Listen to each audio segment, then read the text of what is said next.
அறிஞர் பெருமக்களே, சான்றோர் பெருமக்களே, சிந்தனையாளர்களே, தமிழ் ஆனந்த யோக உலக சமாதான பிரியர்களே, ஃபேஸ்புக் அன்பர்களே, நண்பர்களே, உங்கள் அனைவருக்கும் முதற்கண் என் வணக்கத்தை தெரிவித்துக் கொள்கின்றேன்.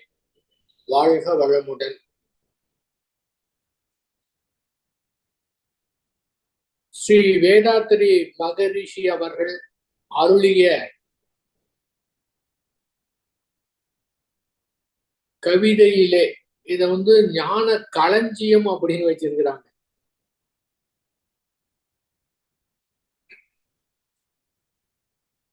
அந்த களஞ்சியத்திலிருந்து ஒரே ஒரு கவிதை பேரின்ப கழிப்பு அப்படிங்கிற தலைப்புல ஸ்ரீ வேதாத்திரி மகரிஷி அவர்கள் எழுதிய கவிதையை நாம் பார்த்தோம். அந்த கவிதை நீண்டதாக இருக்கின்ற காரணத்தினாலே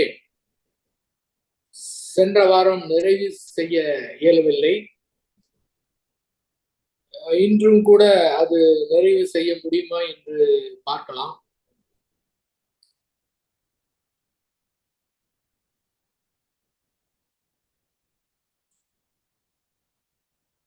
பேரின்ப கழிப்புனா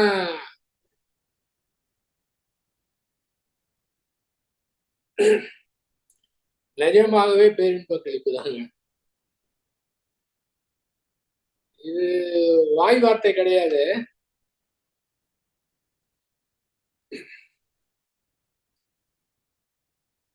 சென்ற வாரம் அதை முடித்ததுக்கு பிறகு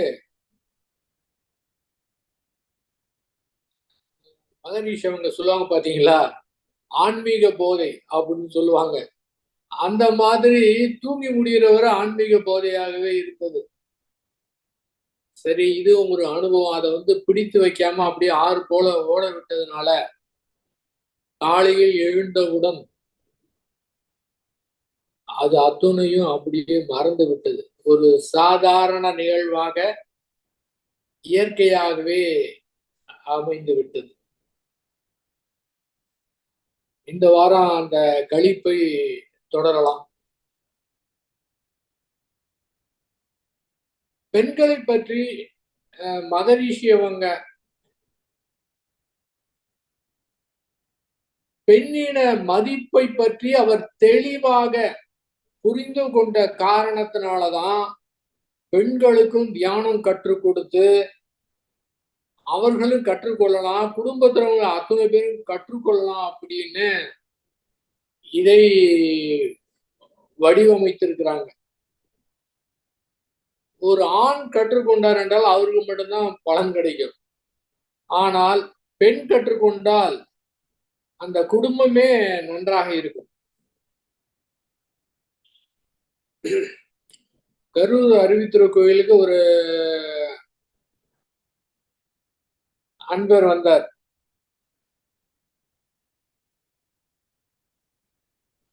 நாள் கிளாஸ் முடிச்சாரு, அகத்தாய்வு முடிச்சாருங்க, ஆழியாருக்கு போயிட்டு வந்தாருங்க, ஆசிரியர் பேச்சு கூட போயிட்டு வந்துட்டாரு. ஆனால் அவர் தன்னுடைய மனைவியிடத்திலே எங்க போறோம், என்ன கத்துக்கிறோம், ஆழியாருக்கு எங்க போனோம் அது கூட சொல்லவே இல்லைங்க.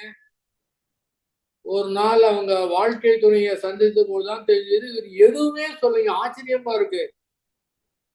ஒரு வீடுன்னா இத பகிர்ந்துக்கணும்ல, ஒண்ணுமே இல்லைங்க. 12 நாள் வந்திருக்காரு, அகத்தாய் 2 நாள் வந்திருக்கிறாரு, வெளியூருக்கு போயிட்டு வந்திருக்கிறாரு. எங்க போனா, என்ன செய்தோம், என்ன கத்துக்கிட்டோங்கிறது வீட்டிலேயே சொல்லலைன்னா எனக்கு ரொம்ப ஆச்சரியமா இருந்தது. ஆனால் இதை ஒரே ஒரு பெண் கற்றுக்கொண்டா எப்படி இருக்குன்னா, தன்னுடைய குழந்தைங்க, தன்னுடைய உறவினர்கள் எல்லாரும் கற்றுக்கணும் முன் அதை கொண்டு போவாங்க. இது நடைமுறையிலே அது மாதிரி இருக்குது. வாழ்நாளத்துல பெண்கள் தியானம் கற்றுக்கொள்ள முடியாது, ஆண்கள் தான் கத்துக்கணும். பெண்களுக்கு தியானம் வராது. எல்லாத்தையும் மாற்றி அமைத்து உடை தெரிந்து புதிதாக யாருமே ஒத்துக்க மாட்டாங்க. அதை பத்திலாம் நடைமுறை என்ன இருக்கோ அதை பத்திலாம் கவலையே கிடையாது. அத்துணையும் உடைத்தெறிந்து பெரிய மாபெரும் ஆன்மீகத்திலே மாபெரும் ஒரு மாற்றத்தை கொண்டு வந்தவர் ஸ்ரீ வேதாத்ரி மகரிஷி. நிஜமா பெண்களுக்கு மதிப்பு கொடுத்த காரணத்தால்தான் இப்போது உலகம் முழுக்க இவ்வளவு பேர் கத்துக்கிட்டு அதுக்கு காரணம் என்னன்னு கேட்டீங்கன்னா பெண்கள் கற்றுக்கொண்ட காரணத்தினாலதான். இப்போதான் அதிகமா பெண்கள்லாம் கத்துக்கிட்டு இருக்கிறாங்க. அவதான் அதிகமா கொண்டு போறாங்க. ஒன்றை எடுத்தாங்கன்னா அதை தீவிரமா கொண்டு போதும் அவங்க மிக்க வல்லமை அவரிடத்திலே இருக்கின்றது. அதனாலதான் அந்த கவிதையில குறிப்பிட்டிருக்காங்க மகரிஷி, பெண்ணினத்தை அவமதித்து பெருமை பெற நினைத்தவர்கள்,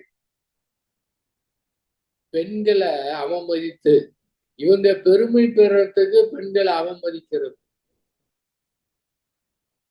அதாவது பெண்கள்லாம் ஆன்மாவை தெரிஞ்சுக்க முடியாது. பெண்கள் ஆன்மீகத்துல முன்னேற முடியாது.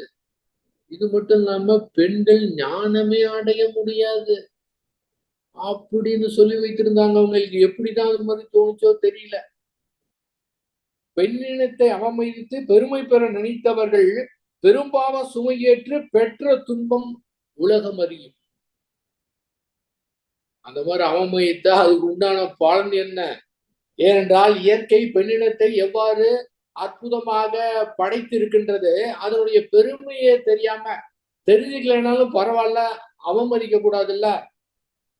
அந்த அவமதித்தா அதனுடைய விளைவு என்ன வருதுன்னு கேட்டீங்கன்னா, பெரும் பாவ சுமையேற்று பெற்ற துன்பம் உலகறியும். எண்ணி எண்ணி பெண் பெருமை ஏற்றி புகழ்ந்தே எழுதி இன்பமுற்றார் இவ்வுலகில் இறைவனை போல் என்றும் உள்ளார். உண்மையாகவே அவருடைய மதிப்பை உணர்ந்து அந்த உணர்வை பெருக்கி அதன் காரணமாக மற்றவர்களுக்கு எடுத்து சொல்லி அந்த மாதிரி இருக்கிறவங்க இறைவனை போல் எப்பவுமே இருக்கிறாங்க. உயிர்கள் தம்மை வெளியிட்டு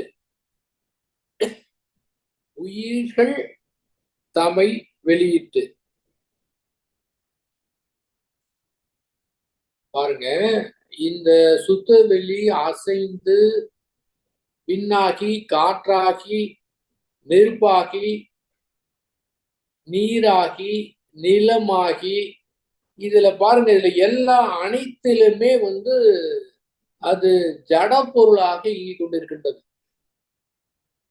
கோடானு கோடி சூரிய குடும்பங்கள் எப்படி விண்வெளியிலே சுழன்று கொண்டிருக்கின்றன.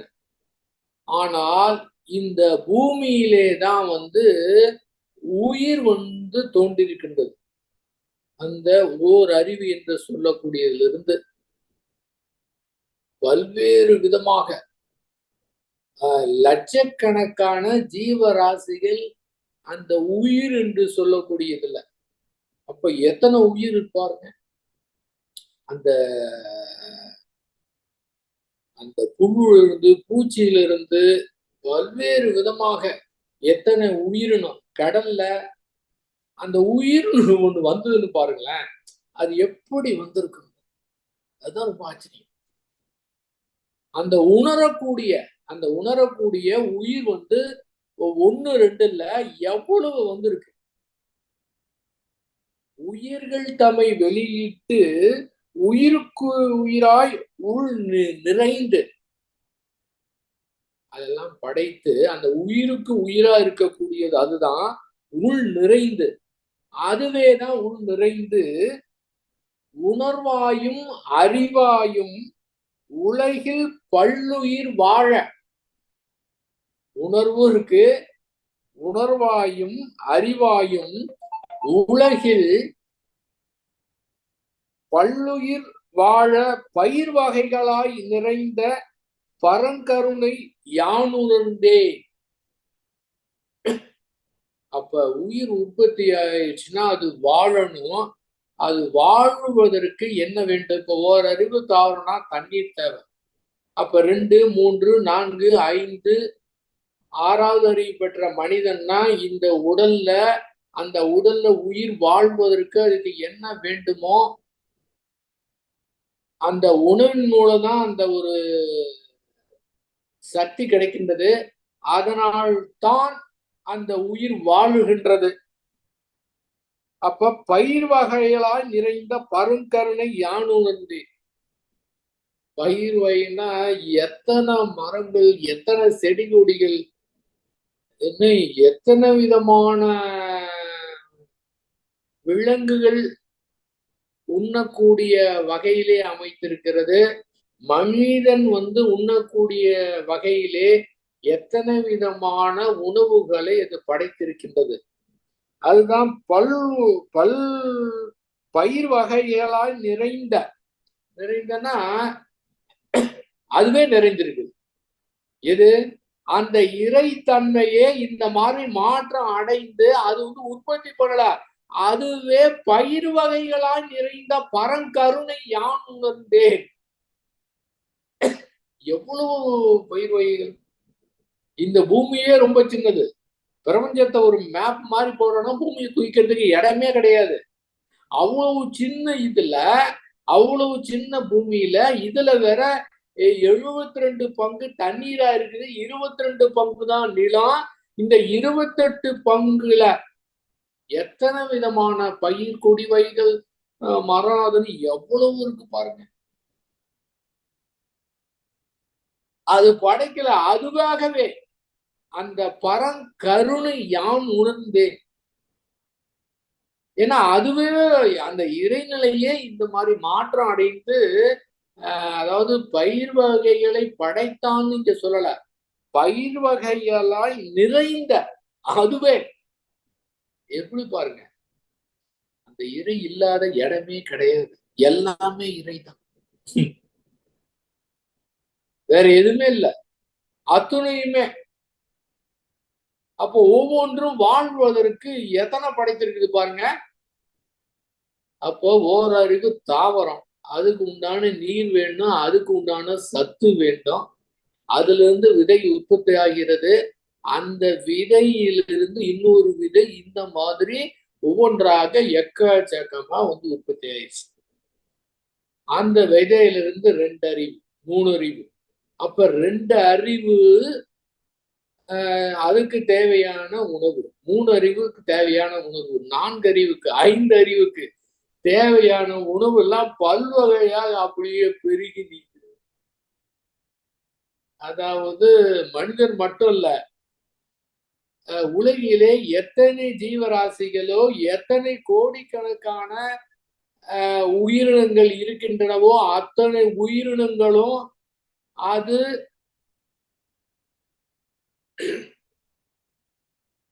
பிறந்த கணத்திலேயே அது வாழ்நாள் முழுமைக்கும் வாழக்கூடிய தேவைப்படக்கூடியது அத்துணையும் இணைப்பாக வைத்திருக்கின்றது. அதனாலதான் பரங்கருணை யான் உணர்ந்தேன்.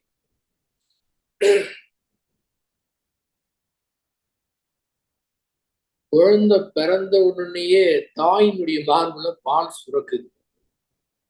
மாடு கண்ணு போட்ட உடனே அதனுடைய பால் சுரக்குது. ஒரு தேரை, ஒரு தவளை ஒரு உள்ளுக்குள்ள இருந்தா கூட அதுக்கு உண்டான உயிர் வாழ்வதற்கு உண்டான அத்துணையுமே இருக்குது. அப்ப 2 அறிவிலிருந்து 5 அறிவு வர இந்த பூமியிலே வாழ வேண்டும் என்றால் அதற்கு உண்டான அத்துணையும் மிக சிறப்பாக செய்து வைத்திருக்கின்றது. அப்ப நீர் வேணும், நிலம் வேணும். இந்த எப்படி நிலம், நீர், காற்று, வெப்பம் இது எல்லாமே வேணுமோ அந்தந்த சீதோஷ்ண நிலையில் இருந்தா எப்படி உயிர் வாழும்? நீர்ல இருக்கக்கூடிய உயிரினங்களுக்கு, நிலத்துல இருக்கக்கூடியதுக்கு, 2லயும் மாறி இருக்கக்கூடியதுக்கு, பனிப்பிரதேசத்துல இருக்கிறதுக்கு, பாலைவனத்துல இருக்கிறதுக்கு என்ன மாதிரி எல்லாம் அற்புதமா வைத்திருக்குது பாருங்க. இதுல என்ன தெரியுங்களா? 2 அறிவிலிருந்து 5 அறிவு வரை இருக்கக்கூடிய உயிரினங்களுக்கு உணவை உற்பத்தி செய்ய தெரியாது, சேமித்து வைக்க தெரியாது. ஆனாலும் அதிலே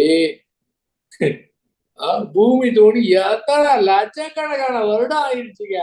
ஆனால் அதிலே ஒன்று கூட இந்த நாள் வர, இந்த நிமிஷம் வர பசியால் இறந்ததாக சரித்திரமே கிடையாது. எந்த உயிரினமும் பசி காரணமாக இறந்ததாக ஒண்ணுமே கிடையாது. எப்படிங்க அது? இதுதாங்க பயிர் வகைகளாய் நிறைந்த பரங்கருணை யான் உணர்ந்தேன். ஒண்ணு கூட இல்லைங்க. ஏங்க அதுக்கு உற்பத்தி செய்ய தெரியாது, எதுவுமே தெரியாது. ஆனா அந்த உயிருக்கு வேண்டிய உணவு அத்துணையுமே இருக்குது. பசியில எதுவுமே இறப்பதே கிடையாதுங்க. என்ன சிஸ்டம் வச்சிருக்கு பாருங்க, மிக அற்புதம் இல்லைங்க. இதையே உயர்ந்திருக்கலாமே. அதான் பரங்கருணை யான் உணர்ந்தேன். அந்த பரத்துடைய கருணைய அந்த உணர்ந்த போது அது எப்படி இருக்கும் பாருங்க. பறவை எங்கேயாவது இறந்திருக்குதா? நாய் கூட எங்கேயாவது இறந்திருக்கான்னு பாருங்க. இங்க ரோட்ல அடிபட்டு வேணாங்க இறந்திருக்கும். மீதிலாம் பசியில இறங்குறதா கிடையாது. எப்படிங்க அது? என்ன அற்புதம்! பரங்கருணைன்னா இதுதான் பரங்கருணை.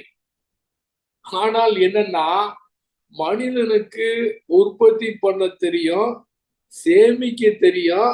இதை விட துன்பப்படுறவங்களுக்கு கொடுக்கக்கூடிய விரிந்த மனது இருக்கின்றது. இத்தனை இருந்துமே என்னன்னு கேட்டீங்கன்னா, மனிதனிடத்துலதான் பசி இருக்கு. என்னங்க ஆச்சரியமா இருக்கு. அதெல்லாம் ஒண்ணுமே உற்பத்தி செய்யல, ஃப்ரிட்ஜ் எல்லாம் வச்சுக்கல, எதையுமே சேமித்து வைக்கல. ஆனா வேலைக்கு அதுக்கு கரெக்டா கிடைத்து கொண்டிருக்கின்றது. எங்கேயோ ஒரு கனெக்ட் பண்ணி அது அற்புதமா கொடுத்து கொண்டிருக்கின்றது. சிஸ்டம் அற்புதம். ஏன்னா மனித இனத்துல மட்டும் ஏன் இப்படி இருக்கு? பசி ஏன் ஏற்படுகின்றது?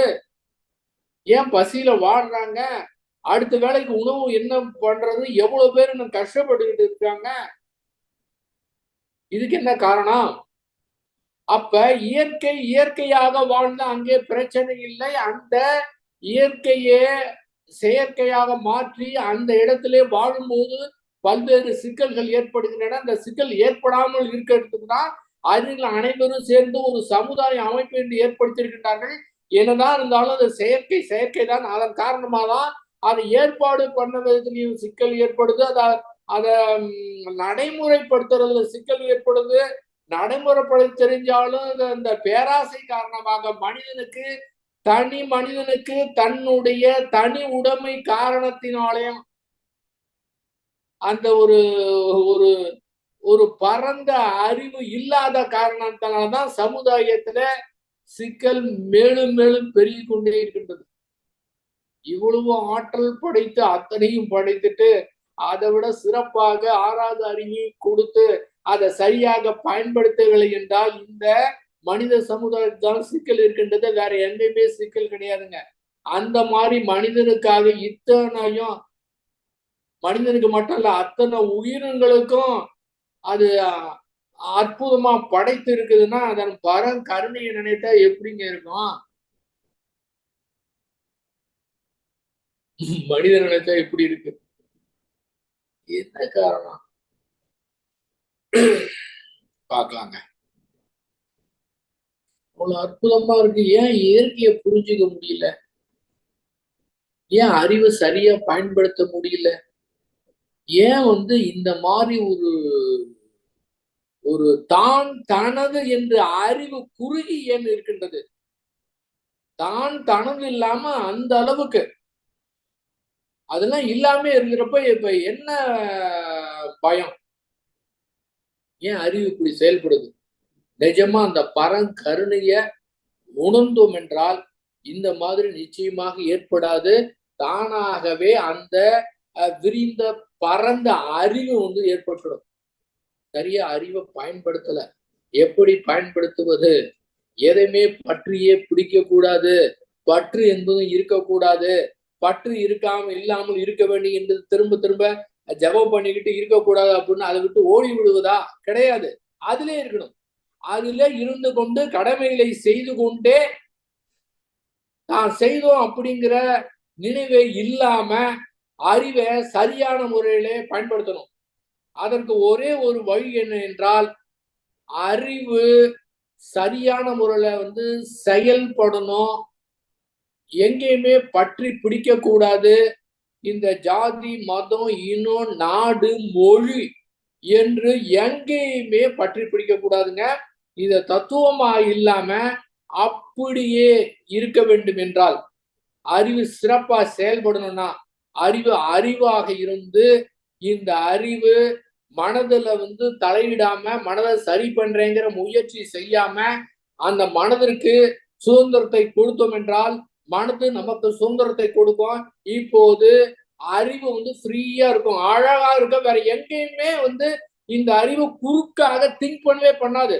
தான் தனது அப்படின்னா அந்த அறிவு குறுகியே நிக்காதுங்க.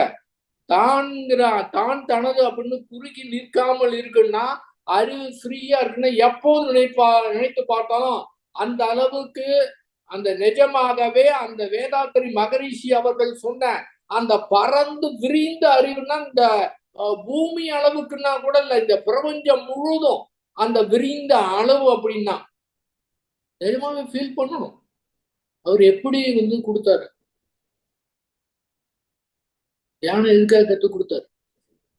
தியானத்தை பயன்படுத்தி நாம இந்த புலன் இன்பங்களை அனுபவிக்கிறதா கொடுத்தாரு? அதுக்காக கொடுக்கல. அந்த பறந்து விரிந்து போய் நின்று பார்த்து எல்லாமே அந்த ஒரு சேர இருக்கிற மாதிரி பின்னால் அந்த இதுல வரிகள் வருங்க. அந்த அளவுக்கு நிஜமாகவே இது வாய் வார்த்தையா இல்லாம அப்படியே ஃபீல் பண்ணணும். அந்த பறந்து விரிந்திருக்கிற அந்த அறிவிலிருந்து பார்த்தா எப்படி இருக்கும் உலகம்?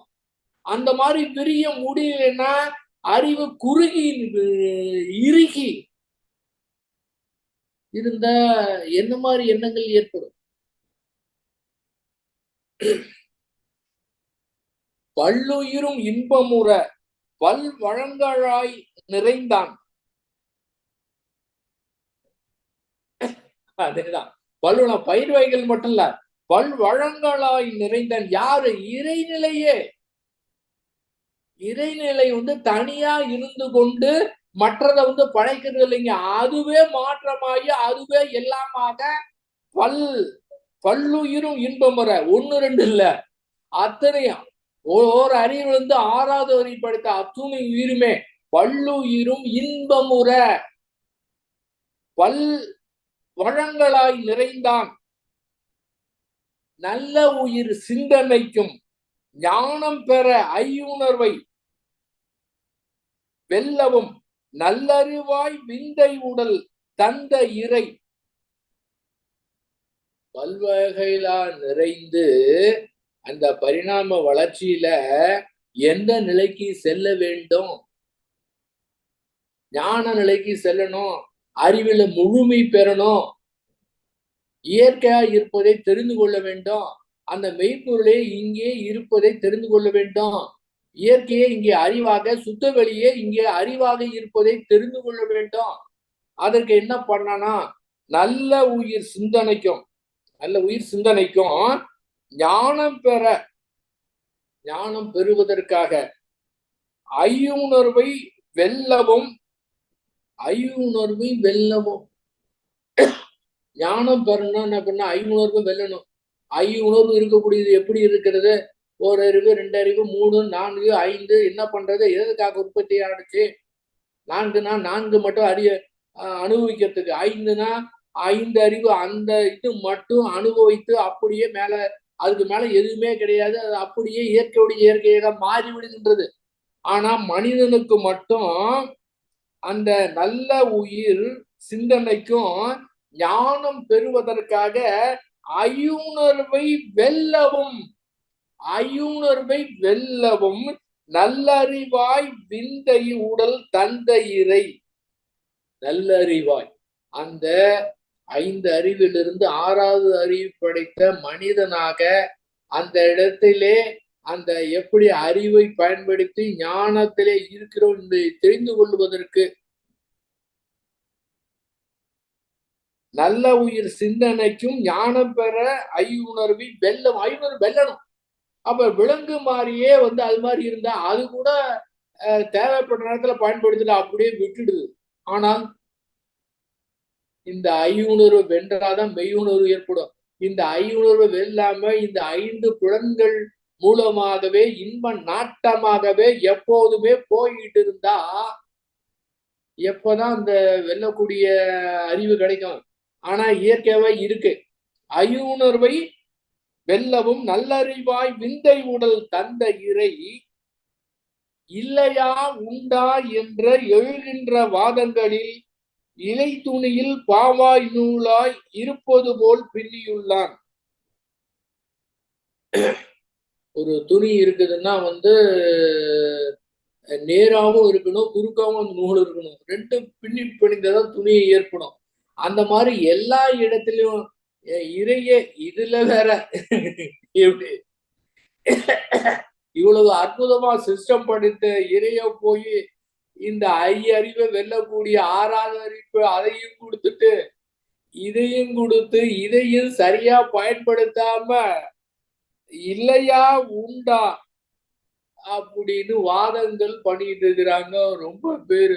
அதை அப்படியே விட்டுறலாம். அதெல்லாம் பேசவே தேவையில்லை. அது துறை சொல்லு தேவையில்லை. அதை பத்தி பேசவே தேவையில்லை. தேவையே கிடையாது. ஏன்னா அதை விட அற்புதமா உணவு நிம்மதியெல்லாம் சொல்ல தேவையே கிடையாது.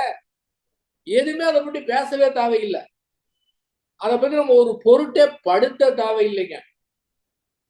அந்த மாதிரி வந்து இறை எல்லா இடத்தும் நீக்குமர நிறைந்து எல்லா மாதிரி ஆற்றலுடையாக இருக்கிறது. எங்கெங்கும் என்னுள்ளும் எல்லா தோற்றங்களிலும் இடையற்ற மறைபொருளாய் இருந்து வேறு அண்டம் எங்கும். திரும்ப திரும்ப அதேதாங்க. அதாவது எங்கெங்கும் எல்லா இடத்துலயும் இந்த பிரபஞ்சத்தும் சரி பூமியும் சரி எல்லா இடத்துலயும் சரி. ஆனா பூமியில பாருங்களேன், இந்த பூமியில இருக்கக்கூடிய உயிரினம் மனிதன் இங்க இருக்கிறான்னா இதுக்கு தகுந்த மாதிரி உணவு. நீங்க இந்த பூமியை விட்டு போனீங்கன்னா அங்க உயிரினங்கள் இல்லை. இல்லைன்னா கூட நம்ம இல்லைன்னு நம்ம அறிவை கொண்டு சொல்ல முடியாது. இருக்கலாம், இல்லாமலையும் இருக்கலாம். அறிவிட்டு சொல்ல முடியாது. ஏன்னா அதனுடைய கருணையில நாம பார்க்கும்போது இதே மாதிரி பூமியை வேற எங்கேயாவது இருக்கலாம். இதே மாதிரி பரிணாமத்துல வேற மாதிரி பரிணாமம் வந்து வேற மாதிரி நிலையில இருக்கலாம். இல்லைன்னு அடிச்சு சொல்ல முடியாது, இருக்குதுன்னு அடிச்சு சொல்ல முடியாது. ஏன் கேட்டா என்ன வேணாலும் பண்ணுங்க. அப்ப என்ன பண்ணணும், நம்முடைய அறிவினுடைய இயலாமையை ஒத்துக்கணும். இதுதான் மிக முக்கியமானது. அறிவினுடைய இயலாமையை ஒத்துக்கிட்டா நான் ரொம்ப விஷயம் தெரிஞ்சு இருக்கு அப்படின்னு நம்ம வந்து அதை விட சரண்டர் ஆயிடலாம்.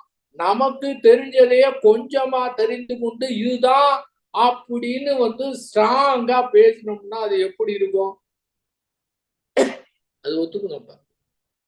அப்ப எங்கெங்கும் இருக்கிறது, என்னுள்ளும் இருக்கின்றது. அந்த இறையே தான் என்னுள்ளும் இருக்கின்றது. எல்லா தோற்றங்களிலும் இருக்கின்றது. இடையற்ற மறைபொருளாய்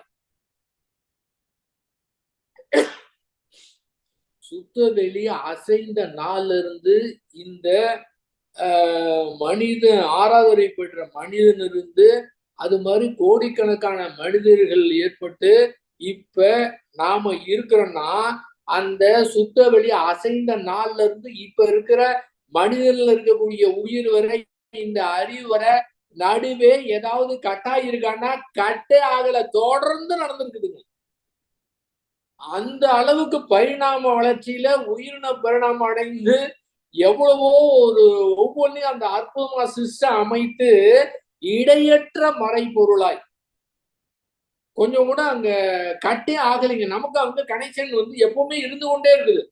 நாம என்னமோ நாம தனியா இருக்கிற மாதிரி கடவுள் வேற மாதிரி இருக்கிற மாதிரி ஏன் தான் அந்த மாதிரி பண்றாரோ அப்படின்லாம் நினைத்துக்கிட்டு அந்த ஆரம்பித்த நாள்ல இருந்து எவ்வளவு நாள் ஆயிருக்குன்னு சொல்ல முடியாது. கணக்கிலே அடங்காது, எண்ணிக்கையில் அடங்காது. அத்தனை வருடங்களாக அந்த சுத்தவெளி அசைந்த நாள் இருந்து இப்போது இந்த நேரத்துல ஜூம் மீட்டிங் அட்டன் பண்றோம். இதுல வர எங்கேயுமே கட் ஆகாம தொடர்ந்து நடத்தி கொண்டு இருக்குதுன்னா அது எவ்வளவு பெரிய வல்லமை. அதுதான் சொன்னாங்க, எங்கெங்கும் என்னுள்ளம் எல்லா தோற்றங்களிலும் இடையற்ற மறைபொருளாய் இருந்து பேர் அண்டமெங்கும் கோடானு கோடிய சூரிய குடும்பங்கள் அந்த இடத்துல எல்லாமே தங்கி தலைத்தே இயங்கும் தற்பரத்தை யான் உணர்ந்தேன்.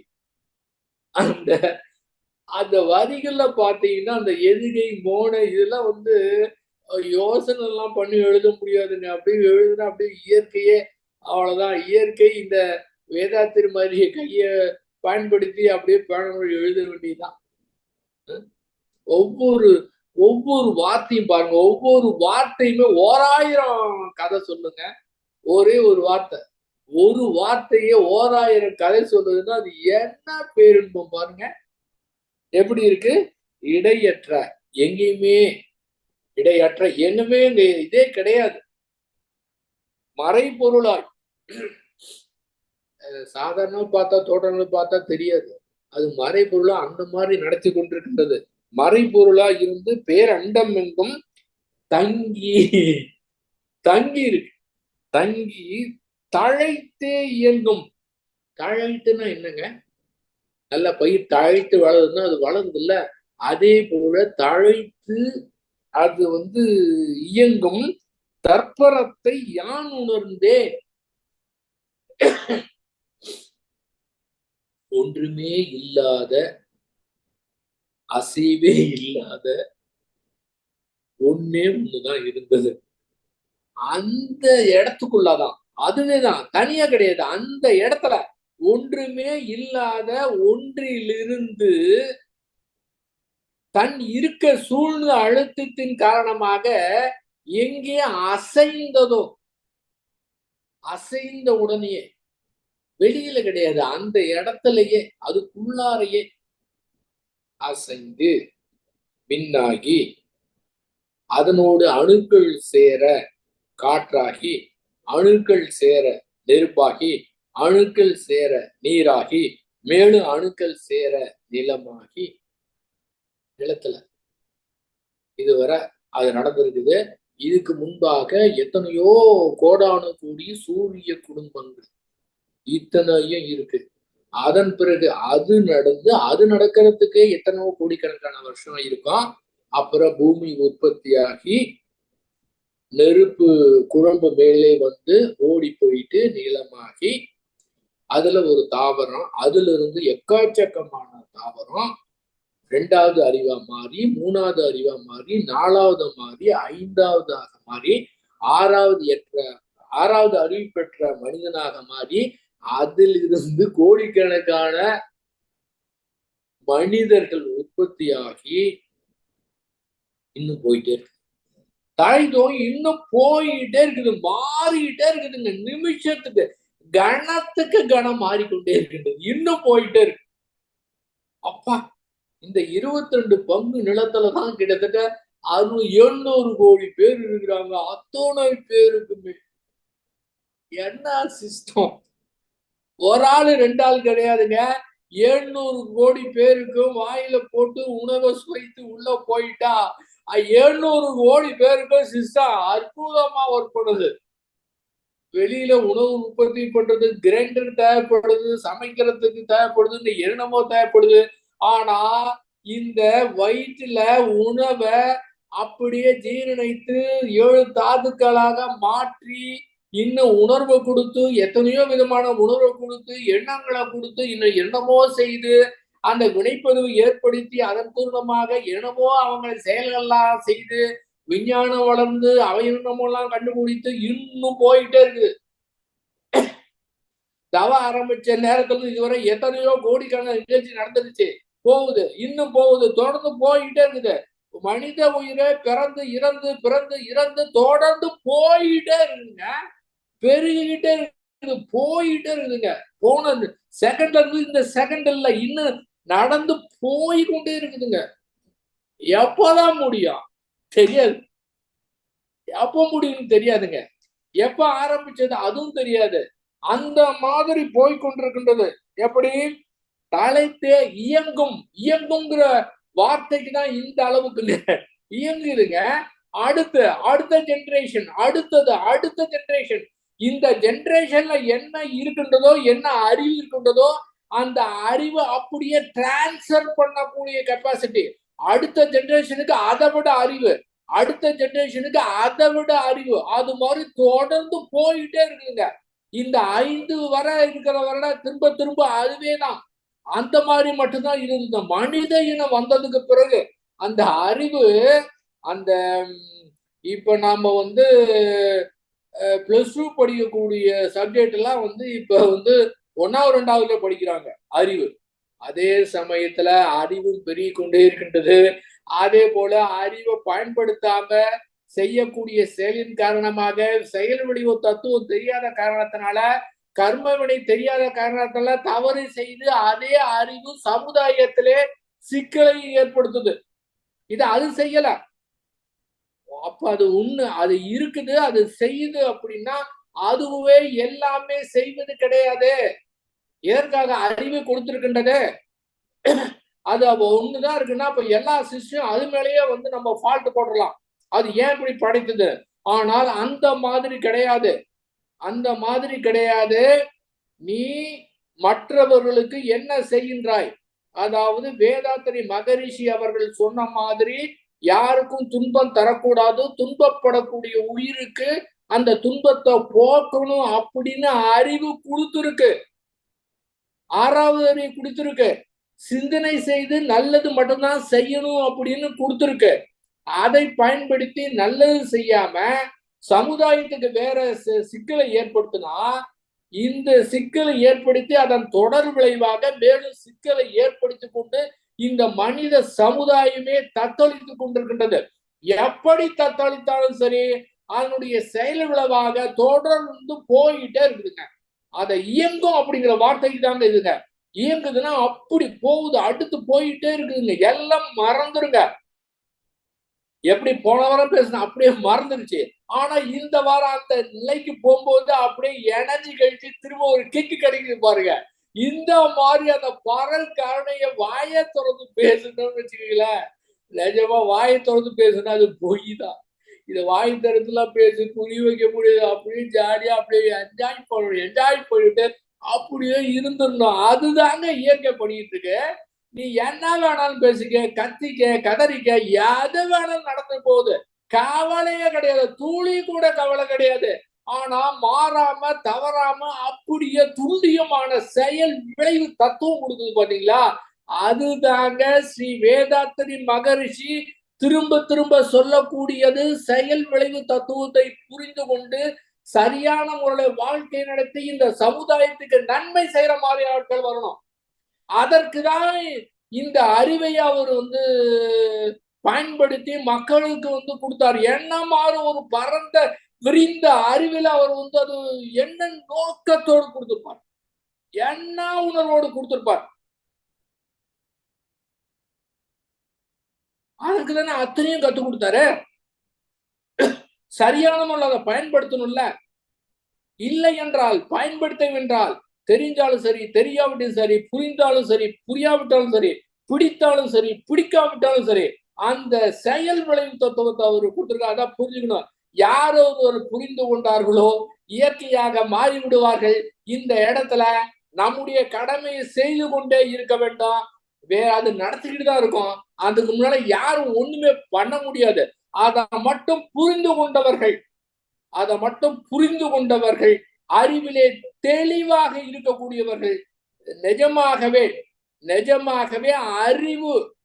அறிவுக்கு கோயில் அப்படிங்கிற முறையில அவரு கொடுத்தாருன்னா அங்க என்ன மாதிரி ஒரு அறிவு இருக்கும், எப்படி ஒரு எதிர்பார்ப்போடு இந்த மனிதர்களுக்கு என்ன மாதிரி கொடுத்துருப்பாரு.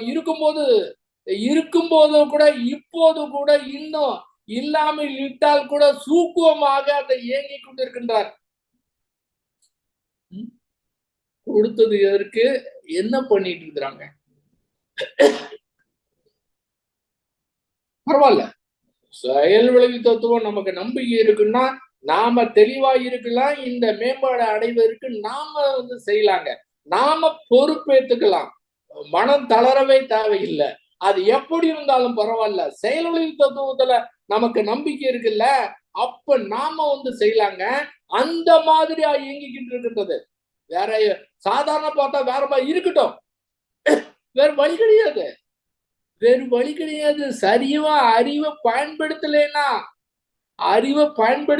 அது அப்படித்தான் இருக்கும். அதற்கு தானே தெளிவாக கொடுத்தது. எதுக்கு தவம், எதுக்கு தற்சோதனை, எதற்கு? அப்புறம் ஏன் ஐயுணர்வை வெல்ல முடியல? ஐயுணர்வை வெல்ற அளவுக்கு இருக்க, அதனுடைய பயிற்சி தான் அந்த மாதிரி இருக்க, ஏன் சரியா பயன்படுத்த முடியல? பயன்படுத்துவோம் நிச்சயமாக. இதை உணர்ந்தால், அவரை உணர்ந்தால் கண்டிப்பாக முடியும். அப்ப தங்கி தழைக்குதுன்னா எப்பவுமே அது வளர்ந்துகிட்டே இருக்குதுங்க. ஒரு செடி தழைக்குதுன்னா, ஒரு இதா இருந்தா அப்படியே தழைத்து அப்படி வரணும், எப்படி இருக்குங்க? அந்த மாதிரி அத்தூணுமே தழைத்து தொடர்ந்து அந்த மனிதனின் மூலமாக தொடர்ந்து போய்கொண்டே இருக்குது. இந்த வினைத்தொகையெல்லாம் முற்றிலும் தீரக்கூடிய அளவில் போகும், நடக்கும். ஒரு நாள் எல்லாருமே ஒரு நாள் ஞானியா மாறுவாங்க. எல்லாரும் ஞானியா மாறிட்டே இருந்துருவான். ஒருத்தர் ஞானியா இருந்தா அவரை புகழ்ந்துகிட்டு அவர்கிட்ட ஏதாவது கிடைக்குமான்னு போல. எல்லாருமே ஞானினா எல்லாரும் ஞானினா அவங்க வேலையை யாராவது செஞ்சுட்டு இருப்பாங்க. என்ன ஆகும்? சில தொழில் மட்டும் செய்ய மாட்டாங்க. இந்த அழிவு துறையில் இருக்கக்கூடிய செயலாம் விட்டுட்டு ஆக்கப்பூர்வமா இருக்கிற வழியில் மட்டும்தான் எல்லாரும் செயல்படுவாங்க. அப்ப தொழில் குறைஞ்சிடும், குறைவாக மட்டும்தான் இருக்கும். அப்படியே எப்போதும் அந்த அறிவை கொண்டு ஞான நிலையில் இருக்கலாம். அவருடைய கனவு நிச்சயமாக நடைபெறும், அது சந்தேகமே கிடையாது. தங்கி தழைத்தே எங்கும் தற்பரத்தை யான் உணர்ந்தே. தற்புறம்னா தானே பரமாக இருக்க முடியுது, அதை யான் உணர்ந்தேன். அந்த இயங்கக்கூடியதையும் அப்படியே அவரு அப்படியே எப்படின்னா, நம்ம ஒரு நாள் டிராவல் பண்ணாவே தூக்கம் அப்படி தள்ளுது. அவரு காலையிலிருந்து இரவு வரை தன்னுடைய வறுமையை போக்க வேண்டும் என்பதற்காக யாரையுமே எதிர்பார்க்காம நன்கு உழைத்து பொருள் ஈட்டி, இந்த மாதிரி எத்தனை பேர் ஏழைகள் இருக்கிறாங்களோ அவங்கெல்லாம் முன்னேறணும் அப்படின்னு எத்தனையோ உதவி செய்து, அப்ப காலையிலிருந்து மாலை வரை தன்னுடைய வறுமையை போக்க வேண்டும் என்பதற்காக உழைத்து, இந்த மாதிரி உழைத்தா நைட்டு தூக்கம் வருமா? தூக்கமா வரும், பயங்கரமா தூக்கம் வரும், அடிச்சு போட்ட மாதிரி தூக்கம் வரும். ஆனால் அவருக்கு தூக்கமே வருவது கிடையாது.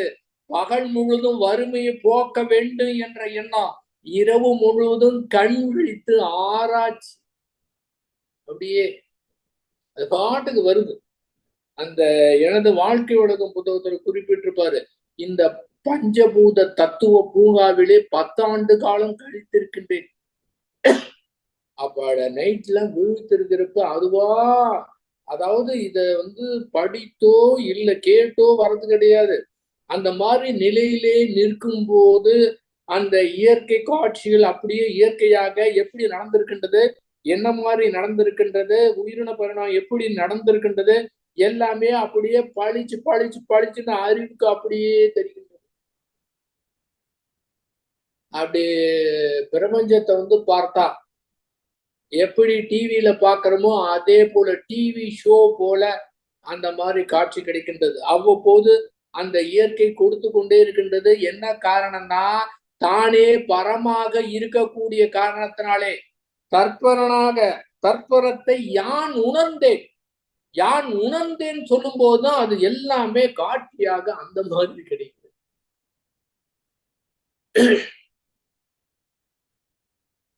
ஒருத்தருக்கு மட்டும்தான் கிடைக்குமா? அத்துணை பேருக்குமே அது கிடைக்கும். இப்ப இருக்கிறதையும் நாம் பயன்படுத்தி கொண்டோம் என்றால் அவருடைய அந்த கனவு நிச்சயமாக நிறைவேறும். அதிலே சந்தேகமே கிடையாதுங்க.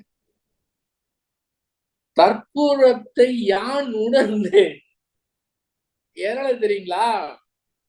தனித்து மனத்துள் நிலைத்து தவமாற்று சாதனையால். இந்த வரி நான் படிக்காம முன்னால அது வந்துருச்சு. எது?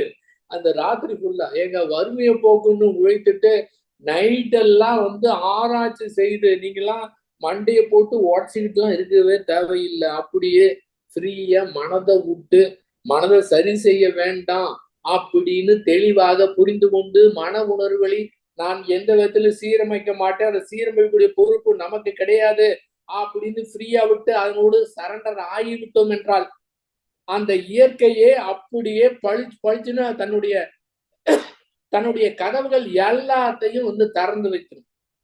அதுதான் அந்த இது எல்லாமே எப்படி கிடைச்சதுன்னா தனித்து மனத்துள் நிலைத்து தவமாற்றும் சாதனையா.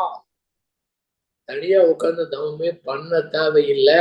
அது எப்படி இருக்குன்னு அந்த மாதிரி அறிவை கொண்டு பார்த்தோம்னா அதுவாகவே பளிச்சுன்னு அடிக்குங்க. ரொம்ப ஈஸிங்க, கஷ்டமே கிடையாதுங்க. அந்த மாதிரி ஒரு மனிதன் உணர்ந்து விட்டால் 100 பேருக்கு 500 பேருக்கு 1000 பேருக்கு கொடுக்கக்கூடிய வல்லமை அவனிடத்திலே இருக்கின்றது. இந்த மாதிரி வல்லமை வைத்துக்கிட்டு எதுக்காக மற்றவரிடத்திலே நாம் எதிர்பார்க்க வேண்டும்? தேவையே கிடையாது. நான் யாரென்றே வினவ நல்லுடலும் உயிர் அறிவு நல்லிணைப்பாய் கூடியொரு நாட்டமுடனே ஒழிக்கும். நான் யார் அப்படின்னு வினவுனா நல்ல உடலு உயிர் அறிவு நல்லிணைப்பாய் கூடியொரு நாட்டமுடனே ஒழிக்கும். என்னமா தெரியுங்களா? ஊனுடலே வாகனமாம் உள்ளியங்கும் ஆற்றல் உயிர். ஊனுடலே வாகனமாம். இந்த உடம்பு வந்தது ஒரு சாதாரணமான விஷயம் கிடையாது. யாருமே போட்டிலிருந்து வானத்திலிருந்து குதிக்கல. இத்தனையும் பரிணாமம் அடைந்து நிறைவாக மனிதன் என்ற அற்புதமான உடல் அமைந்திருக்கின்றது. இந்த உயிரை, அதாவது அந்த சுத்த வெளிதான் இந்த இடத்துல உயிராக அறிவாக இருக்கின்றது. இந்த அறிவை எடுத்து செல்லக்கூடிய வாகனமாக உடல் இருக்குது. தனியா இயங்க முடியாது, அதுக்கு வாகனம் தேவைப்படுகின்றது. அந்த வாகனம் தான் ஊனுடலே வாகனமாய். இந்த உடம்பு தான் வாகனம். இந்த உடம்புக்கு சரியான முறையில மதிப்பு கொடுத்து சரியான முறையில வைத்து 5 அளவு முறை கடைபிடித்து உடல் கெடாமல் பார்த்து கொண்டு, ஏனென்றால் அந்த உள்ளே இருக்கக்கூடிய உயிர் அறிவு தங்கக்கூடியதுன்னா இறைவன் தங்கக்கூடிய ஆலயமாக இந்த உடல் இருக்கு. அப்ப இந்த உடலுக்கு எவ்வளவு பெரிய மதிப்பு கொடுக்கணும், எந்த அளவுக்கு பொறுப்புணர்வோடு அதை பாதுகாக்கணும், அதுக்கு என்னென்ன செய்ய வேண்டும், அதை சரியான முறையில் வைத்துக் கொள்ள வேண்டும், நோய் இல்லாமல் பார்த்து கொள்ள வேண்டும், வந்த நோயை போக்கிக் கொள்ள வேண்டும் என்ற அறிவை வளர்த்து கொள்ள வேண்டும். ஊனுடலே வாகனமாம் உள்ளியங்கும் ஆற்றல் உயிர் வான் கடந்த மெய்ப்பொருளே வாழறிவாம் அதுவே நான். வேற என்ன வேணும்? எத்தனை முறை சொல்றது, எத்தனை விதமாக சொல்றது, எப்படியெல்லாம் சொல்றது? வான் கடந்த அதை கடந்து அந்த கோடானு கோடி சூரிய குடும்பங்களை தாண்டியும் அதை சூழ்ந்து இருக்கக்கூடிய மெய்ப்பொருளே வாழறிவாம் அதுவே நான். முடிஞ்சிருச்சே, வேற எங்க டவுட் இருக்கு? எதுவுமே கிடையாத. அப்ப இயல்பாகவே இறை நம்மிடத்திலே இருக்கின்றதே, சுத்தவெளியே இங்க அறிவாக இருக்கின்றதே, நான் தான் கடவுள் அப்படின்னு தெளிவா தெரியுதே. அப்ப தனியாக கடவுளை தேடிக்கிட்டு இருக்க தேவையில்லை, முயற்சி செய்ய தேவையில்லை, பயிற்சி செய்ய தேவையில்லை. இயல்பாகவே இயற்கையாகவே நம்மிடத்திலே இருக்கின்றது. அதை புரிந்து கொண்டால் போதுமானது. எத்தனை பேர் அந்த மாதிரி ஞானம் அடைந்திருக்கிறாங்க, இயற்கையுடைய சரண்டர் ஆகி ஞானம் அடைகிறாங்க.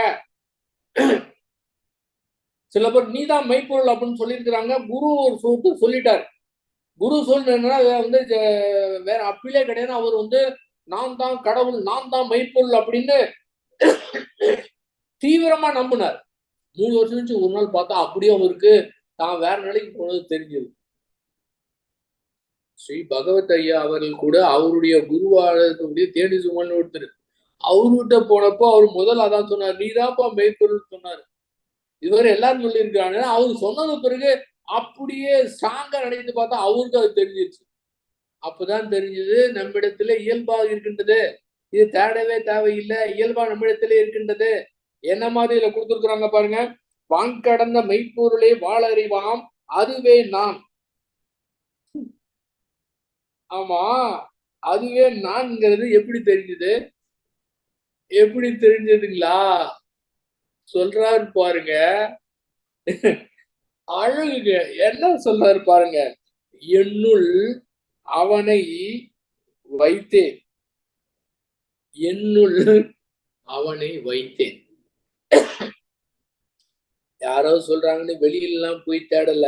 என்னுள் அவனை வைத்தேன், ஏற்றி வந்தேன், போற்றி வந்தேன். என்னுள் அவனை வைத்தேன். நான் தான் இறைவன் தெரிஞ்சிருச்சு. என்னுள் வைத்தேன், அதை ஏற்றி வைத்தேன், ஏற்றி வந்தேன், போற்றி வந்தேன். அதுல சந்தேகமே இல்லாம ஏற்றுவது, அதுல போற்றுவது. போற்றி வந்தேன். இதன் காரணமாக என்னை அவனுள் இணைத்தான்.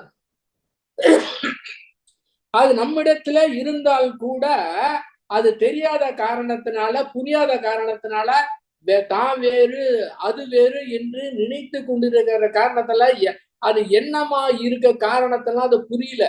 ஆனால் என்னுள் அவனை ஏற்றி வந்தேன், போற்றி வைத்தேன், என்னுள் அவனை இணைத்தான். அங்க கனெக்ஷன் கொடுக்குது. கனெக்ஷன் கட் ஆகல, இருந்தாலும் அது புரிஞ்ச உடனே பழிச்சுன்னு என்னுள் அவனை இணைத்தான். இறைவனாகி பாடுகின்றேன். என்னுள் அவனை வைத்தேன், ஏற்றி வைத்தேன், போற்றி வந்தேன், என்னுள் அவனை இணைத்தான், இறைவனாகி பாடுகின்றேன். ஏற்றி வந்ததுனால, போற்றி வந்ததுனால, என்னுள் இணைத்தான், இறைவனாகி பாடுகின்றேன். என்ன சொல்றாருங்க? என்ன வாய் வார்த்தையா? இல்ல உணராம பேசுறதா? எந்த நிலையிலிருந்து எங்கேயாவது ஒரு உரைநடல தன்னைய பற்றி, தனக்கு கிடைத்த ஆற்றலை பற்றி சூக்குவமாக, மறைபொருளாக எத்தனையோ பேருக்கு எதையெல்லாம் செய்தத ஒரு முறையாவது சுட்டி காமித்திருக்கின்றாரா? உரைநடையிலே பேசி இருக்கின்றாரா? இந்த கவிதையில தான் வருது. இறைவனாகி பாடுகின்றேன்னு உரைநடையில எங்கேயுமே வரல. இதெல்லாம் இல்லாம சரியான முறையில அறிவை வளர்த்து கொண்டு, சரியான முறையில செயல் விளைவி தத்துவத்தை புரிந்து கொண்டு, சரியான முறையில தனக்கும் மற்றவங்களுக்கும் நன்மையே செய்ய நாட்டமா இருக்கணும் தான் எப்பவுமே பேசியிருக்கிறார். என்னை அவனுள் இணைத்தான், இறைவனாகி பாடுகின்றேன், உன்னுள்ளும் இவ்வுண்மை உணர்ந்து. நான் மட்டும் இறைவனா பத்தாது, நீ இறைவனாகணும். உன்னுள்ளும் இதே உண்மை, இது உண்மை. மாற்றுவதற்கோ மறைக்கிறதுக்கோ எதுவுமே கிடையாது. புரிந்து கொண்டாலே போதுமானது. உன்னுள்ளும் இவ்வுண்மை உணர்ந்து, உணர்ந்து அது உணரணும், புரியணும், இவ்வளவுதான். உணர்ந்து கடை தேறுவது. கடை தேறுவதுன்னு என்ன? கடைசி நிலை, கடை நிலை. அதுதான் இங்க வந்ததனுடைய நோக்கமே. திரும்ப அந்த நிலைக்கு, கடை நிலைக்கு, கடைசி நிலைக்கு போறதுதான். கடை தேறுவதற்கு. தேராம ரொம்ப பேர் திருத்திட்டு இருக்கிறாங்கல்ல. கடை தேறுவதற்கு உலக மக்கள் அனைவரையும் ஒருங்கிணைத்து பாடுகின்றேன். இதுதான் அந்த பறந்து விரிந்த நிலையில, அறிவை கொண்டு விரிந்த நிலையில உலக மக்கள் அனைவரையும் ஒருங்கிணைத்து பாடுகின்றேன்.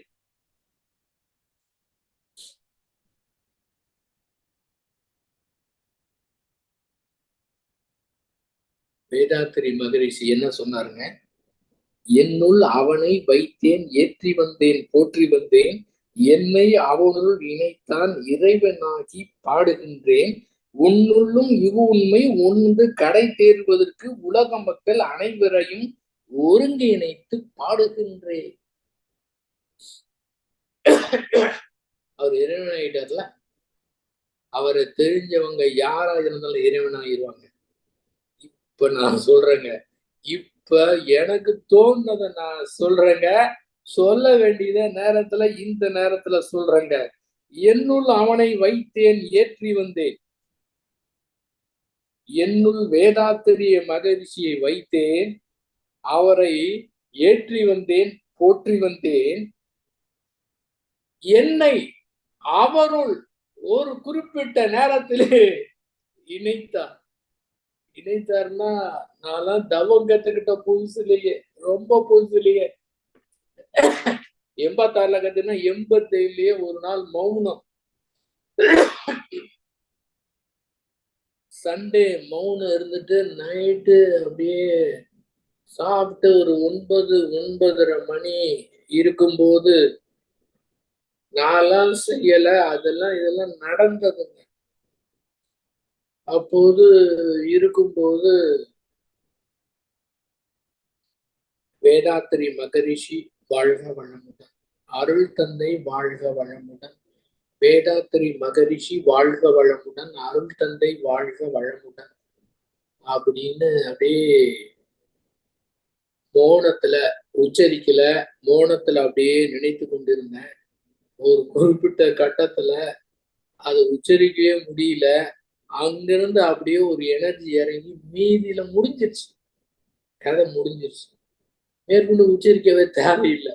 அப்படியே ஒரு எனர்ஜி அப்படியே கும்முன்னு இறங்குச்சுங்க. அதனால தெளிவா தெரிஞ்சுது. அதுக்கப்புறம் அந்த வாயு வார்த்தை உச்சரிக்கவே தேவையில்லை. அதுவே அதை அடக்கிடுச்சு. அந்த அப்படியே அது மேற்கொண்டு அதை சொல்ல விடாம உச்சரிக்க விடாம அதுவே அப்படியே ஊமைய மாறி நினைக்க கூட முடியல.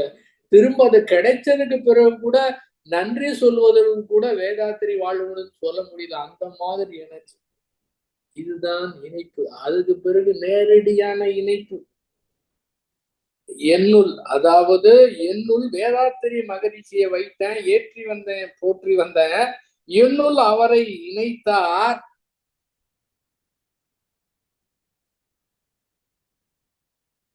வேதாத்திரி மகரிஷியாகி பாடுகின்றேன். துளி கூட எனக்கு சந்தேகமே கிடையாது. நான் டிக்ளரே பண்ணுவேன். யாரு எதை பத்தி நினைச்சாலும் கவலையே கிடையாது. அந்த மாதிரி என்னுள் அவரை வைத்தேன், ஏற்றி வந்தேன், போற்றி வந்தேன், என்னை அவருள் இணைத்தார், வேதாத்திரி மகரிஷியாக பாடுகின்றேன்.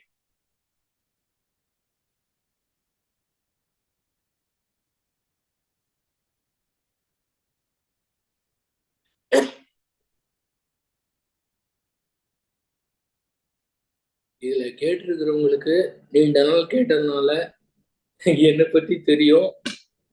ஆனால் இத யூடியூப்ல எதிர்காலத்துல எத்தனையோ வருடங்கள் கழித்து கூட இதை கேட்டால் இதன் காரணமாக உங்களுக்கு ஏதேனும் பொறாமை உணர்வு ஏற்பட்டது என்றால் அந்த பொறாமை உணர்வு வேண்டாம் என்று நினைக்காமல் அந்த பொறாமை உணர்வை பயன்படுத்தி அவரோட கனெக்ஷன் கொடுத்து பாருங்க. நீங்களும் வேதாத்திரி மகிழ்ச்சியா மாறிடலாம்.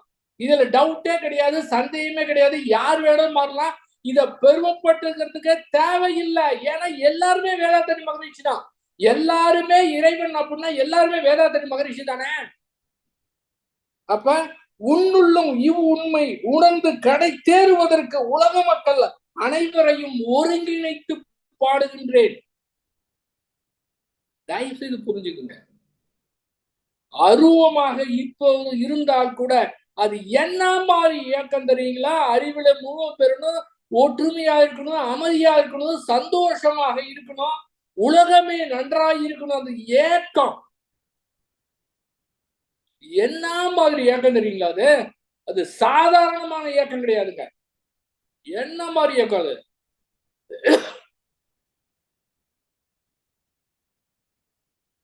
நம்மை விட அதிகமாக இயங்கிக் கொண்டிருக்கின்றார்.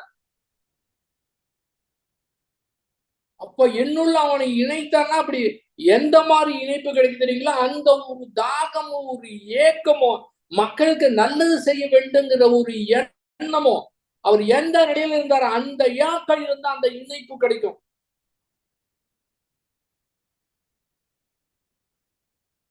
உலக மக்கள் அனைவரையும் ஒருங்கிணைத்து பாடுகின்றேன்.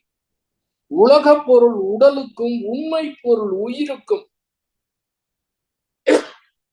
உலகத்தில் இருக்கிற பொருள் அத்தனையுமே மனிதனுக்கு தான். எல்லாருக்கும் உண்டு. அனுபவிக்கிறதுக்கு உற்பத்தி பண்ணிருக்கணும். ஒரு தனி மனிதனுக்கு இல்லாம எல்லாருமே சேர்த்தாலும் இந்த பூமியிலே பிறந்த அனைவருக்கும் அந்த சுதந்திரம் இருக்கின்றது. மனிதனுடைய அறியாமையின் காரணமாக, சாதாரண மனிதனை பத்தி நினைக்காம, அறிவிலே குறுகின்ற காரணத்தினால அந்த தனி மனிதனுக்கு சிக்கல் ஏற்படுகின்றது. அப்ப உலக பொருள் உடலுக்கும், உண்மை பொருள் உயிருக்கும், உயர்கலைகள் அறிவிற்கும், ஒழுக்க நெறி வாழ்வதற்கும், நலமளித்தல் நான் உணர்ந்தேன் நடுநின்று வாழுகின்றேன். இத்தனை பேர் இருக்காங்க பாத்தீங்களா? உயிர் பொருள் உடலுக்கு, உண்மை பொருள் உயிருக்கு, உயர்கலைகள் அறிவிற்கு, அந்த ஒழுக்க நெறியோடு, அறநெறியோடு, இறை உணர்வோடு வாழ்வதற்கு நலம் அளிக்கணும் அப்படின்னு நான் உணர்ந்துதான் இந்த மாதிரி செய்து கொண்டிருக்கின்றேன். நடு நின்று வாழுகின்றேன். நடு நின்று வாழ்கின்றேன். அந்த சுத்த வெளி என்னதான் கெஞ்சினாலும் சரி, புகழ்ந்தாலும் சரி, திட்டினாலும் சரி, அதை பத்தி கவலைப்படுவதே கிடையாது. அதுக்கு உண்டான செயல் விழித்தத்தை தான் அற்புதமா கொடுத்துக்கிட்டு இருக்கோம். அதுதான் அந்த இயற்கையாக மாறின காரணத்தினால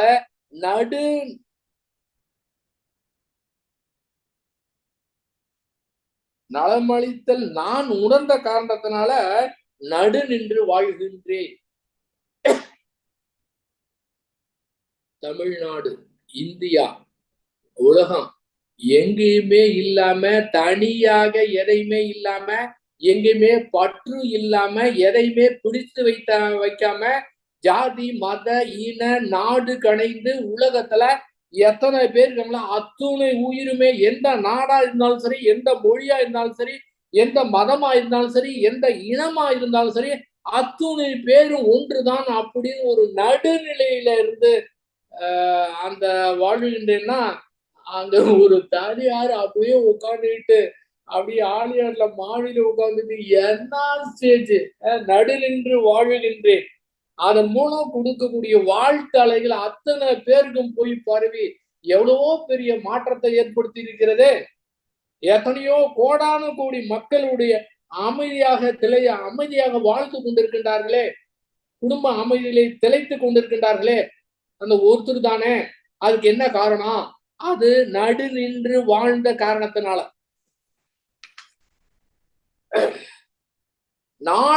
நாடனைத்தும் ஊடுருவி நல்ல அறிவில் தொண்டாற்றி.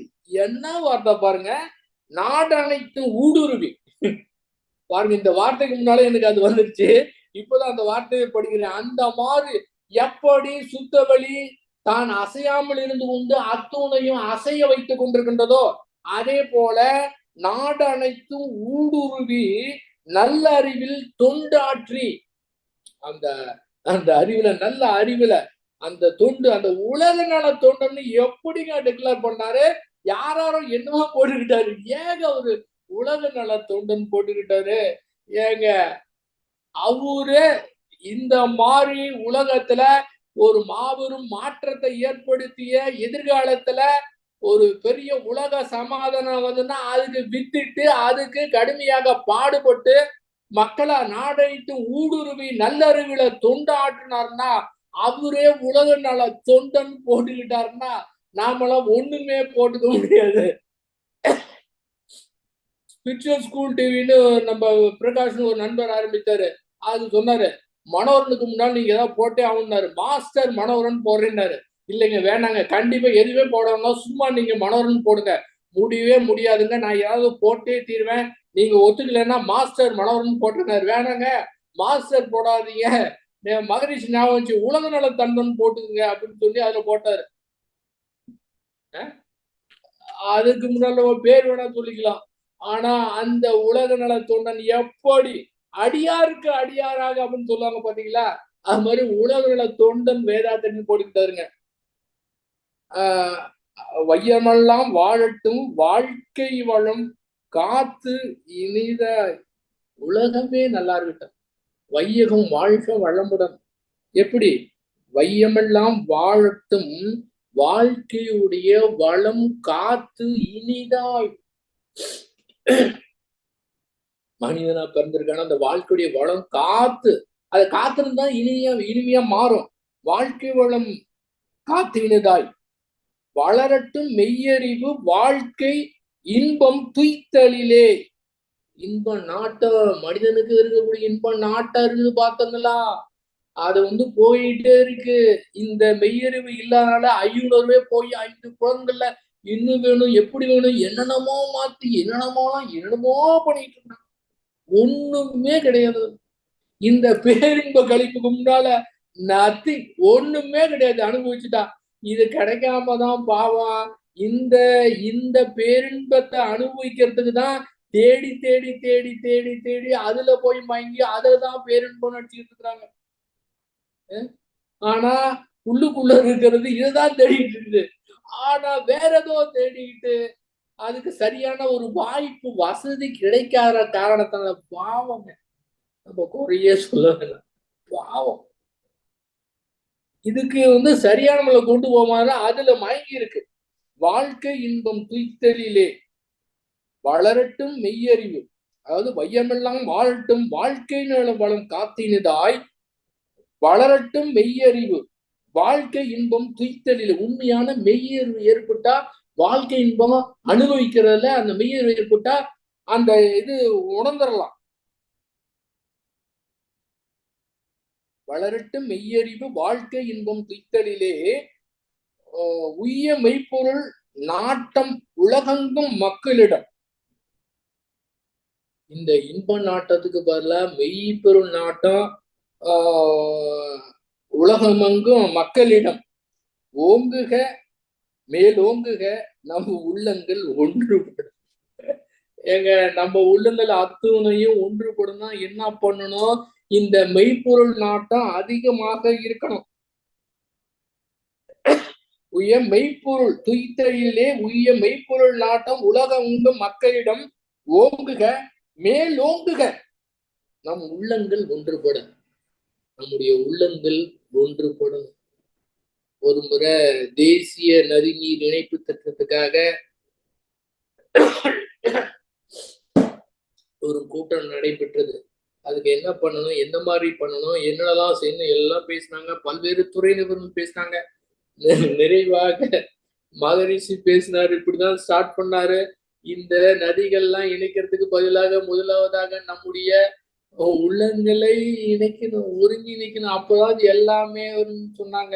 நம்ம உள்ள எல்லாம் ஒன்றுபட ஒருங்கிணைனா எப்படி இருக்கணும், அந்த சுத்த வெளியே எப்படி இருக்கின்றது, எப்படி அன்பாக இருக்கின்றது, அதனுடைய அடித்தளத்திலே அன்பாகத்தான் இருக்கின்றோம். அந்த அன்பின் மூலமாக அனைவரும் ஒருங்கிணைந்துதான் இருக்கின்றோம். வெளிப்புறத்தில் தான் இந்த மாதிரி இருக்கின்றது. அதை புரிந்து கொண்டோம் என்றால், மகிழ்ச்சியை புரிந்து கொண்டோம் என்றால் எப்படி புரியுறது? வாயத்தொடர்ந்து கேட்கக்கூடாது. எப்படி நீங்க பண்ணுவது தெரியாது, கனெக்ஷன் வாங்கிடுங்க.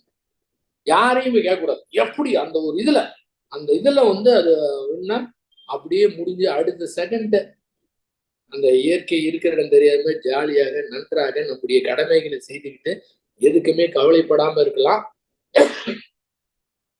அவர் அந்த கண்ட கனவு, அந்த போரில்லா நல்லுலகம் எத்தனை பேர் இதை உணர்வுன்னா அதை பொறுத்திருக்கின்றது. அப்ப இதன் காரணமாக அறிவு தெளிவாக மிக தெளிவாக இருக்கணும் என்றால் மனதில் மட்டும் அதுல இது போயிடவே கூடாது. ஏன்னா மனம் போட்டா குழப்பிடும். இது கேட்கும், அடுத்தது நாளைக்கு ஒன்று படிக்கும், வாட்ஸ்அப்ல ஒன்று படிக்கும், யூடியூப்ல ஒன்று பார்க்கும், அங்க போனா அதை விட சூப்பரா கிடைக்குமாங்கும். கிடையவே கிடையாது. அடைவதற்கு எதுவுமே கிடையாது. நல்லாதான் இருக்கிறோம், நன்றாகத்தான் இருக்கின்றோம். அதுவும் என்னுடைய தத்துவத்தை தெளிவாக புரிஞ்சுக்கிட்டோம், நல்லதா இருக்கும். வேற என்ன வேணும்? வேற எதுவுமே தேவை இல்லை. இயல்பாகவே ஞானத்தோடு தான் இருக்கின்றோம். வேற எதுவுமே தேவையில்லை என்று தெளிவாக முடித்து கொண்டு இப்பவே க்ளோஸ் பண்ணிட்டு அறிவை பயன்படுத்தி என்னென்னலாம் செய்து இந்த மக்கள் நலம் பெறுவதற்கு நாம் முயற்சி செய்ய வேண்டிய என்று முயற்சி செய்தோம் என்றால் அதையே க்ளோஸ் பண்ணிட்டு தெளிவாக அறிவை பயன்படுத்த வேண்டும் என்று நினைத்தோம் என்றால் இயற்கை கொடுக்க ஆரம்பிச்சுன்னா அந்த கொடுத்த இன்ஸ்ட்ரக்ஷன் ஃபாலோ பண்ணி எத்தனையோ பேரை மகரிஷி அவர்கள் கண்ட கனவை உண்மையான அந்த அறிவை வெறுமையான உணர்வை இறைவனாகி பாடுகின்றேன் அப்படின்னா அந்த உணர்வு அப்படியே பெற வேண்டும் என்றால் இதை ஃபாலோ பண்ணோம்னா ஃபாலோ பண்ண தேவையில்லை, முயற்சி செய்ய தேவையில்லை, பயிற்சி செய்ய தேவையில்லை. அது அத்துணையுமே வெளிப்புறத்துல மிக சிறப்பாக செயல் செய்வதற்கு பயன்படுத்தி கொண்டு உள்ள இருக்கிறத பொறுத்தவரை தான் இறைவன் என்பதை புரிந்து கொள்ள வேண்டாம். ஏற்கனவே ஞான நிலையில் தான் இருக்கிறோம் என்பதை புரிந்து கொள்ள வேண்டாம். அப்போது போரில்லா நல்லுலகம் ஏற்படும். நிறைவாக போதை இல்லாத தமிழர்.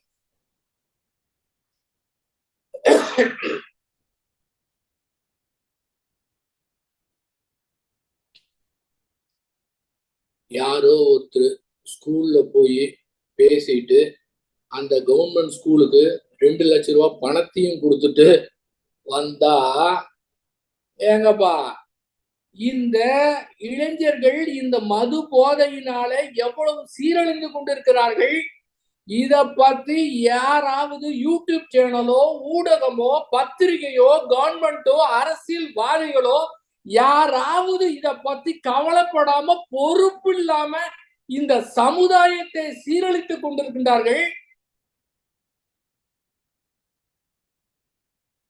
கர்மவினைய பேசுறதுக்கு என்ன பேச்சு பேசிட்டு இருக்காங்க.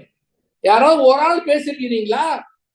இளைஞர்கள் சீரழிந்து போயிட்டு இருக்காங்க, நம்ம என்ன செய்யணும், பொறுப்பு எடுத்துக்கணும் யாராவது ஒருத்தராவது முயற்சி பண்ணிருக்கீங்களா? அதை விட்டு வெட்டி பேச்சு பேசிட்டு இருக்கிறாங்க.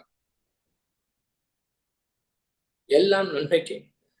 நன்மணி சார் ஒருத்தர் கர்மவினையை பத்தி பேசியிருந்தாரு. இப்ப தமிழ்நாடு முழுவதும் பேசிட்டு இருக்காங்க கர்மவினை பத்தி. அதுலயும் ஒரு நன்மை இருக்கும். துன்பம் வந்ததுன்னா, இன்பம் வந்ததுன்னா எச்சரிக்கையா இருக்கணும். ஒரு இன்பம் ஏற்பட்டதுன்னா நன்றாக நினைவில் வைக்கணும். இன்பம் என்றால் எச்சரிக்கையா இருக்கணும், கவனமா இருக்கணும். ஆனால் துன்பம் ஏற்பட்டால் பயப்படவே தேவையில்லை. அதுக்கு பின்னால ஒரு நன்மை இருக்கின்றது. அப்பா பார்த்தாலும் இந்த கர்மவினை இது மட்டும்தான் பேசிட்டு இருப்பாரு நன்மை சார். இப்ப எல்லாரும் பேசிட்டு இருக்காங்க. எல்லாமே கர்மவினை தான் நடக்கட்டும், இயற்கையை நடத்தோம்.